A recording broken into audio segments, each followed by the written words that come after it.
법정에서 가장 위태로운 순간이 있다면 그건 아마도 피고인이 자백을 번복하는 순간일 것이다.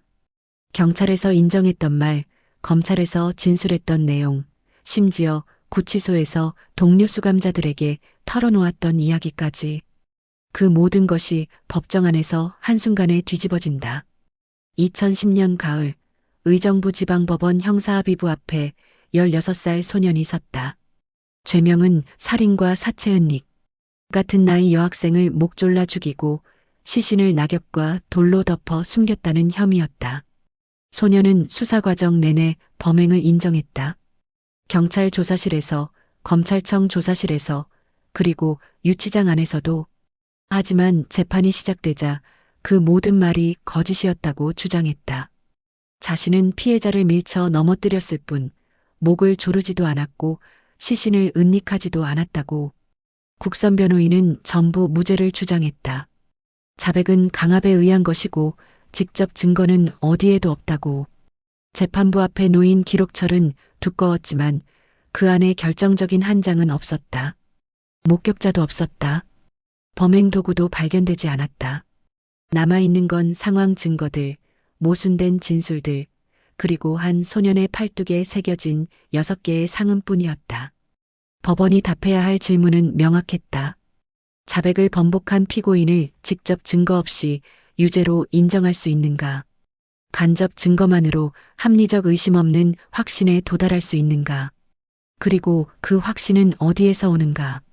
이 재판에서 재판부가 가장 오래 머문 지점은 증거 그 자체가 아니라 증거들이 모였을 때 형성되는 빈틈없는 이야기였다. 피고인이 말하는 버전과 증거들이 가리키는 버전. 둘 중 하나는 거짓이어야 했다. 재판부는 어느 쪽을 선택해야 했고 그 선택엔 한 소년의 10년이 걸려 있었다. 판결문 속 한 문장이 그 긴장의 무게를 담고 있다. 경험칙과 논리법칙에 위반되지 아니하는 한 간접 증거에 의하여도 범죄 사실을 인정할 수 있다. 법은 이렇게 말하지만 실제 그 기준을 적용하는 일은 전혀 다른 차원의 문제였다. 재판부는 증거 하나하나를 뜯어보기 시작했다. 피고인의 팔에 남은 상처, 사체 옆에서 발견된 담배꽁초, 사건 직후 피고인이 보인 이상한 행동들, 그 다음 구치소 안에서 동료 수감자에게 했다는 말. 각각은 결정적이지 않았지만 함께 놓였을 때 하나의 윤곽을 그려냈다. 하지만 의문도 남아 있었다. 피해자를 죽일 뚜렷한 동기가 보이지 않았다. 사체 옆에서 발견된 피해자의 속옷에 대한 설명도 없었다. 수사는 완벽하지 않았고 의문은 완전히 지워지지 않았다. 그럼에도 재판부는 유죄를 선고했다. 징역 장기 10년, 단기 5년. 부정기형이 선고된 건 피고인이 미성년자였기 때문이다. 판결문은 100여 쪽에 달했고 그 안에는 왜 이 결론 외에는 남지 않았는지에 대한 재판부의 고민이 한 줄 한 줄 적혀 있었다. 이 판결이 남긴 질문은 단순하지만 무겁다. 자백이 뒤집어진 재판에서 법원은 무엇으로 확신하는가? 그리고 그 확신은 과연 충분한가? 2010년 9월 말 고양시 덕양구 화정동의 한 지하 원룸에 4명의 청소년이 모여 살기 시작했다. 18살 마씨, 그의 여자친구인 16살 양씨, 양씨의 친구이자 같은 나이인 피해자 김씨, 그리고 마씨의 후배인 16살 소년. 피고인이었다. 이 기묘한 동거는 한 달을 채 넘기지 못했다. 10월 11일 밤 그들의 마지막 밤이 시작됐다. 시각은 오후 10시 40분. 장소는 원룸에서 가까운 셀피아 무인 빨래방이었다. 피고인은 빨래를 세탁기에 넣고 양씨, 김씨와 함께 술을 마시며 SBS 드라마 자이언트를 시청했다. 1시간이 흘렀다. 밤 11시 40분 양씨가 소변을 보러 빨래방을 나섰다. 원룸 쪽으로 향했다. 빨래방 안엔 피고인과 김씨 단둘만 남았다. 얼마 지나지 않아 피고인도 빨래방 밖으로 나갔고 혼자 남은 김씨 역시 피고인을 뒤따라 나왔다. 이 짧은 시간 동안 무슨 일이 있었는지 정확히 아는 사람은 아무도 없다. 양 씨는 화장실을 다녀왔고 피고인과 김 씨는 이미 빨래방을 떠난 뒤였다. 두 사람이 어디로 갔는지, 왜 함께 움직였는지는 기록에 남지 않았다. 다만 40분 후의 장면은 피고인의 진술로 확인된다. 10월 12일 새벽 0시 20분경 공원 출입구 공중화장실 좌측편 외진 곳. 피고인과 김 씨는 나란히 앉아 담배를 피우고 있었다. 그리고 말다툼이 시작됐다. 판결문은 그 내용을 원룸에 거주하는 문제 등으로 사소한 말다툼이라 적고 있다. 사소함이 어느 선까지였는지는 알 수 없다. 다만 욕설이 오갔고 김 씨가 먼저 피고인의 팔을 잡아당기며 시비를 걸었다는 점만 기록에 남았다. 피고인은 그 순간 격분했고 양손으로 김 씨의 목을 눌렀다. 김 씨는 그 자리에서 질식으로 사망했다. 40분 뒤인 새벽 1시경 피고인은 김 씨의 시신을 공원 안집정기와 초등학교 담장 사이로 끌고 갔다. 그곳은 인적이 드문 곳이었다. 낙엽을 긁어모아 시신 위에 뿌렸고 집정기 옆에 있던 자연석과 보도블록을 시신 위에 올려놓았다. 자연석은 길이 45cm, 폭 30cm, 보도블록은 길이 22cm, 폭 10cm였다. 그 후 피고인은 다시 빨래방으로 돌아왔다. 양 씨는 여전히 피고인과 김 씨를 찾고 있었다. 한두 시간이 지난 후 양 씨는 공원 화장실 벽에 가슴을 붙이고 서 있는 피고인을 발견했다. 양 씨가 어디 갔었냐고 묻자 피고인의 대답은 이상했다. 너희 둘이 나를 따돌리고 어디 놀러 간 줄 알았어. 집에 가봤는데 문이 잠겨 있더라. 공원 안에서 배를 따먹었는데 맛있더라. 그리고 덧붙였다. 화장실 벽에 있는 문손잡이를 돌려 열고 있었어. 양 씨는 곧바로 원룸으로 가서 문을 확인했다. 잠겨 있지 않았다. 피고인의 말은 거짓이었다. 하지만 양 씨는 그 순간 그게 무엇을 의미하는지 알지 못했다. 김 씨는 그날 밤 이후 모습을 드러내지 않았고 피고인은 며칠 동안 아무 일 없다는 듯 원룸에서 계속 생활했다. 2주 후인 10월 25일 공원 관리인이 악취를 맡고 신고했다. 경찰이 출동했고 집정기와 담장 사이에서 낙엽과 돌에 덮인 채 부패가 진행된 시신이 발견됐다. 신원은 김 씨로 확인됐다. 사망 추정 시각은 10월 12일 새벽. 사인은 질식사였다. 그날 저녁 8시 50분경 피고인은 친구에게 문자 메시지를 보냈다. 자살하고 싶어. 그냥 힘들어. 자살클럽 가입하고 싶어. 피고인은 나흘 뒤 경찰에 임의동행됐고 조사 과정에서 범행을 자백했다. 4명이 함께 살기 시작한 지 열흘 남짓. 그중 하룻밤 사이에 한 명이 사라졌고 2주 후에 시신으로 발견됐다. 남은 3명 중 1명은 피의자가 됐고 2명은 증인이 됐다. 판결문이 기록한 사실관계는 여기까지였다. 나머지는 모두 해석과 판단의 영역이었다. 재판부 앞에 놓인 첫 번째 갈림길은 피고인의 자백이었다. 그는 경찰 조사에서 범행을 인정했고 검찰 조사에서도 같은 내용을 진술했다. 심지어 검찰 제2회 조사 당시 검사가 양형에 관해 묻고 난 뒤 더 하고 싶은 말이 있느냐고 하자 스스로 이렇게 말했다. 제가 김 씨 목 졸랐을 때, 개가 끙하고 소리냈을 때, 저는 그때 개 사체 옮겼는데요. 코에서 거품 나오고 숨을 쉬고 있었던 것 같아요. 그리고 그 상태에서 돌을 몸에 올려놓았던 것 같아요. 누가 시킨 말이 아니었다.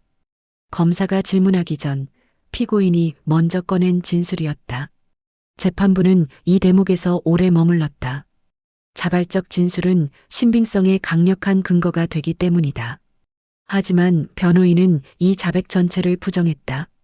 경찰이 과실치사로 처리하면 나갈 수 있다고 회유했고 검찰 조사실 분위기가 위압적이어서 거짓 자백을 할 수밖에 없었다는 주장이었다. 피고인 역시 법정에서 같은 취지로 진술했다. 재판부는 피고인에게 물었다.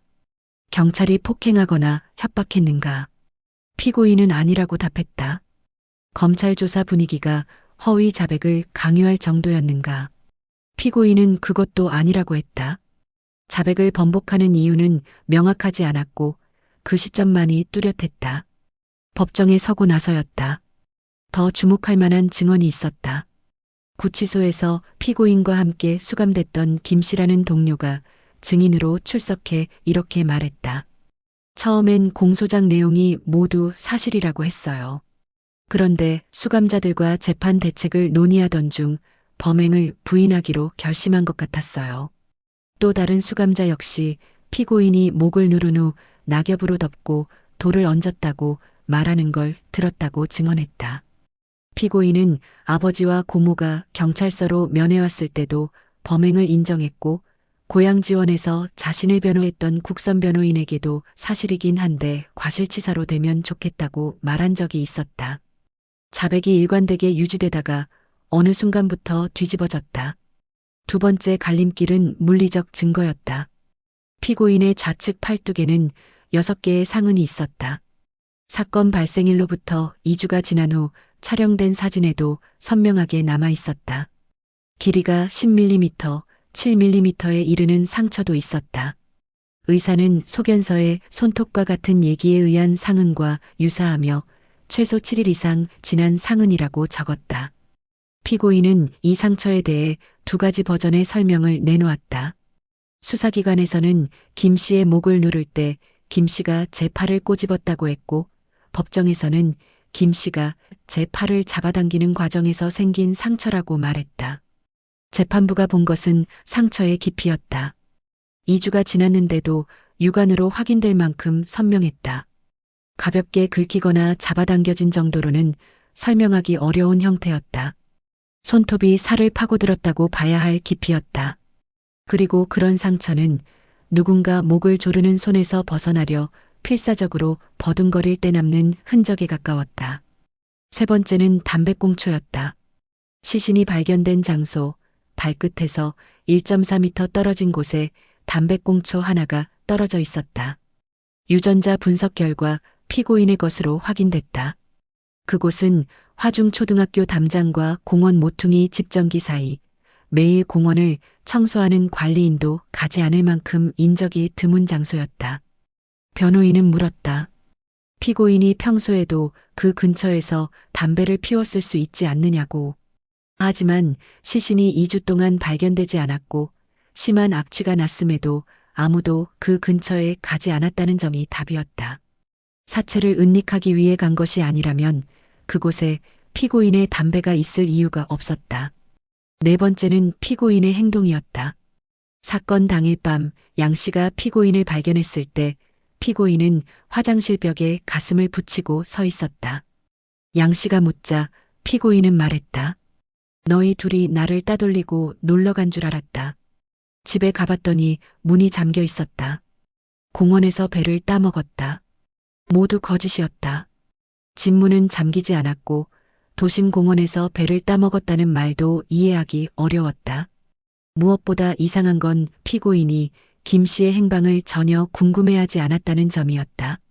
만약 김 씨가 살아있다고 생각했다면 곧 양 씨와 만나 자신과의 일이 밝혀질 터였다. 금방 탄로날 거짓말을 한 이유를 달리 설명하기 어려웠다. 변호인은 다른 가능성을 제기했다. 피고인이 당시 오토바이 사고로 팔을 다쳐 깁스를 하고 있었으니 사체를 운반하거나 돌을 옮기기 어려웠을 것이라고. 하지만 양 씨의 진술에 따르면 피고인은 10월 1일경 스스로 깁스를 풀었고 생활하는데 전혀 불편이 없었다. 사건이 발생한 건 그로부터 열흘 후였다. 변호인은 또 주장했다. 양 씨나 마 씨가 진범일 가능성도 있지 않느냐고. 재판부는 두 사람의 진술을 검토했다. 양 씨는 수사기관에서부터 법정까지 일관되고 합리적인 진술을 유지했다. 마 씨는 사건과의 직접적인 연결고리를 찾을 수 없었다. 가능성은 남아있지 않았다. 마지막 갈림길은 동기였다. 피고인이 김 씨를 죽일 뚜렷한 이유가 보이지 않았다. 사소한 말다툼이 살인으로 이어진다는 게 쉽게 납득되지 않았다. 시신 옆에서 발견된 김 씨의 속옷에 대한 설명도 없었다. 수사는 그 부분을 제대로 파고들지 못했다.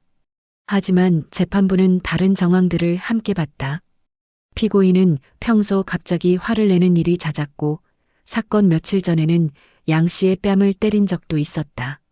마 씨가 말렸는데도 계속 소리를 질렀다. 사건 당일 밤에는 소주 한 병을 한 번에 마셔 취해 있었다. 격분한 상태에서 우발적으로 범행을 저질렀을 가능성은 충분했다. 검사와 변호인 앞에 같은 증거들이 놓여 있었다. 하지만 그 증거들이 그리는 그림은 달랐다. 검사가 본 건 빈틈없이 맞물리는 퍼즐이었고 변호인이 본 건 확신할 수 없는 조각들이었다. 재판부는 선택해야 했다. 어느 그림이 진실에 가까운지. 재판부가 가장 먼저 확인한 것은 법의 원칙이었다. 유죄의 인정은 법관으로 하여금 합리적인 의심을 할 여지가 없을 정도로 공소사실이 진실한 것이라는 확신을 가지게 할 수 있는 증명력을 가진 증거에 의하여야 한다. 대법원이 반복해서 말해온 기준이었다. 그리고 그 다음 문장이 중요했다. 그와 같은 심증이 반드시 직접 증거에 의하여 형성되어야만 하는 것은 아니고 경험칙과 논리법칙에 위반되지 아니하는 한 간접 증거에 의하여 형성되어도 되는 것이다. 직접 증거가 없다는 것이 무죄를 의미하지는 않았다. 문제는 간접 증거들이 모였을 때 합리적 의심을 넘어서는 확신을 만들어낼 수 있는가였다. 재판부는 증거를 하나씩 쌓아 올리기 시작했다. 첫 번째 층은 자백이었다. 피고인은 법정에서 자백을 번복했지만 경찰 및 검찰 조사에서의 진술, 구치소 동료 수감자들에게 한 말, 아버지와 고모에게 인정한 내용 국선 변호인에게 털어놓은 이야기가 모두 일치했다. 특히 검찰 제2회 조사 때 스스로 꺼낸 진술은 강압이나 유도 없이 이루어진 것으로 그 자체로 높은 신빙성을 가졌다. 변호인은 경찰에 회유가 있었다고 주장했지만 피고인 스스로 폭행이나 협박은 없었다고 인정했다. 검찰 분위기가 위압적이었다는 주장도 구체적이지 않았다. 무엇보다 피고인이 자백을 번복한 시점이 의미심장했다. 살인죄로 기소된 후에도 고향 지원의 범행을 인정하는 의견서를 제출했다가 동료 수감자들과 재판 대책을 논의한 후 갑자기 입장을 바꿨다. 자백의 번복이 진실 때문이 아니라 전략 때문이었을 가능성이 더 컸다. 두 번째 층은 물리적 흔적이었다. 피고인의 팔에 남은 6개의 상흔은 2주가 지난 후에도 선명했다. 의사는 손톱과 같은 얘기에 의한 상흔이라고 했다. 재판부가 주목한 건 상처의 깊이와 형태였다. 단순히 팔을 잡아당기는 과정에서 생긴 상처라면 그렇게 깊고 오래 남기 어렵다. 하지만 목이 조여지는 상황에서 숨을 쉬기 위해 필사적으로 상대의 팔을 떼어내려 할 때 남는 상처라면 설명이 됐다. 피고인은 법정에서 김 씨를 밀쳐 넘어뜨렸을 뿐이라고 했지만 그의 팔에 새겨진 상흔은 그 진술과 맞지 않았다. 오히려 수사기관에서 했던 진술, 즉 목을 조르는 과정에서 김 씨가 내 팔을 꼬집었다는 설명이 상처의 형태에 훨씬 더 부합했다. 재판부는 이 지점에서 피고인의 법정 진술이 거짓임을 확신했다. 세 번째 층은 담배꽁초였다. 시신 발견 장소에서 1.4m 떨어진 곳, 유전자 분석 결과 피고인의 것으로 확인된 담배꽁초가 발견됐다. 그곳은 공원 관리인조차 청소하지 않는 외진 곳이었다. 시신이 2주 동안 발견되지 않았을 만큼 사람이 가지 않는 장소였다. 만약 피고인이 사체를 은닉하기 위해 그곳에 간 것이 아니라면 그의 담배가 그곳에 있을 이유를 설명할 방법이 없었다. 평소 그 근처에서 담배를 피웠을 가능성도 제기됐지만 그렇다면 왜 하필 시신이 발견된 바로 그 지점 근처였는가? 우연이라고 보기엔 너무 정확한 일치였다. 네 번째 층은 행동의 비정상성이었다. 사건 직후 피고인이 보인 언행은 설명하기 어려웠다. 화장실 벽에 가슴을 붙이고 서 있었고 양 씨에게 진문이 잠겨 있었다. 공원에서 배를 따먹었다는 거짓말을 했다. 무엇보다 김 씨의 행방을 전혀 궁금해하지 않았다. 재판부는 이렇게 판단했다. 만약 피고인이 김 씨를 밀쳐 넘어뜨린 후 화장실에 갔다 왔다면 당연히 김 씨가 어디 갔는지 궁금해했을 것이다. 하지만 피고인은 오히려 너희 둘이 나를 따돌렸다고 거짓말을 했다. 이 거짓말은 금방 탄로날 수밖에 없는 것이었다. 김 씨가 살아있다면 곧 양 씨와 만나 진실이 밝혀질 테니까. 그런 거짓말을 할 수밖에 없었던 이유는 하나뿐이었다. 피고인이 김 씨가 이미 죽었다는 걸 알고 있었기 때문이다. 김 씨가 나타나지 않을 것을 확신했기에 당장은 말이 되지 않는 거짓말이라도 할 수 있었던 것이다. 다섯 번째 층은 배제의 논리였다. 피고인은 김 씨가 자신과 헤어진 후 제3자에게 살해당했을 가능성을 암시했다. 하지만 재판부가 본 것은 확률의 문제였다. 피고인과 김 씨가 몸싸움을 했고 그 바로 옆 장소에서 김 씨의 시신이 발견됐다.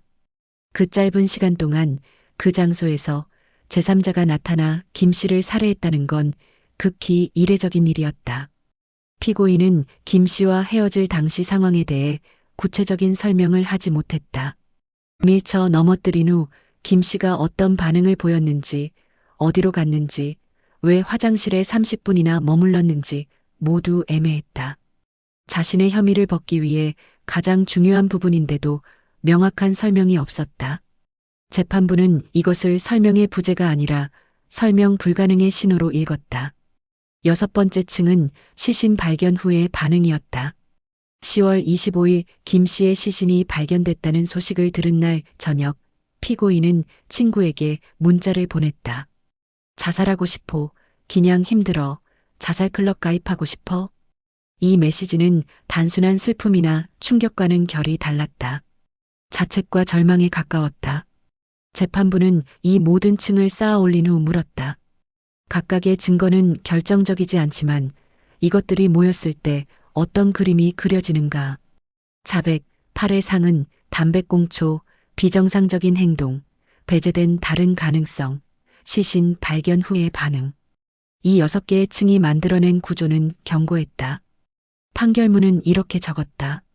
간접 증거가 개별적으로는 범죄 사실에 대한 완전한 증명력을 가지지 못하더라도 전체 증거를 상호 관련하에 종합적으로 고찰할 경우 그 단독으로는 가지지 못하는 종합적 증명력이 있는 것으로 판단되면 그에 의하여도 범죄 사실을 인정할 수 있다.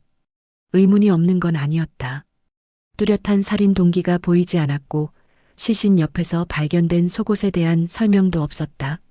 수사가 완벽하지 않았다는 점도 인정했다. 하지만 재판부는 이렇게 판단했다.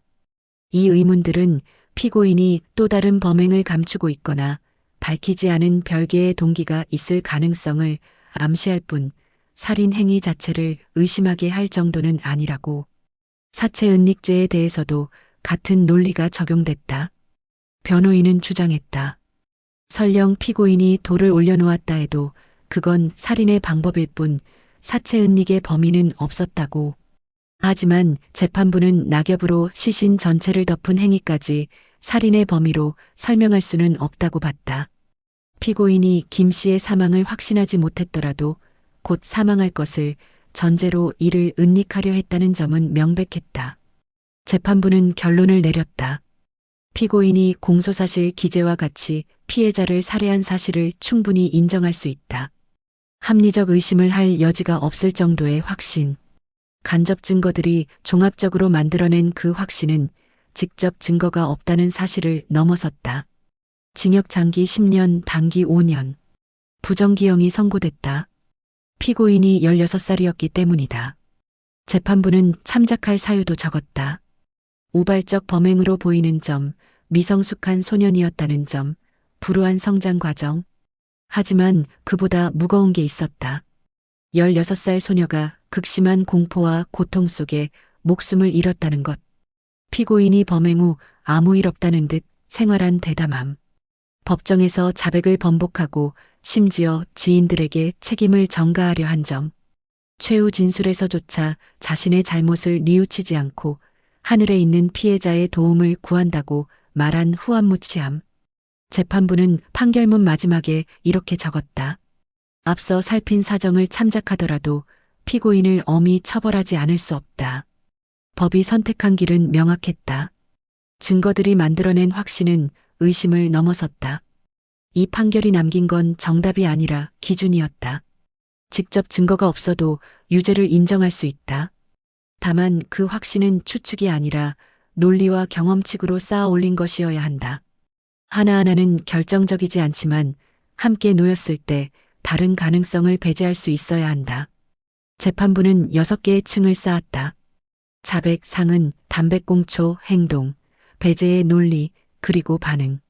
각 층은 서로를 지탱했고 그렇게 만들어진 구조는 의심을 견뎌냈다. 피고인이 말하는 버전보다 증거들이 가리키는 버전이 더 견고했다. 하지만 의문은 완전히 사라지지 않았다. 동기는 여전히 불분명했고 수사는 완벽하지 않았다. 그럼에도 재판부는 선택했다. 법이 요구하는 확신의 기준은 완벽함이 아니라 합리성이었기 때문이다. 이 사건은 묻는다. 증거가 완벽하지 않을 때 법원은 어디까지 확신할 수 있는가? 그리고 그 확신의 경계는 누가 정하는가?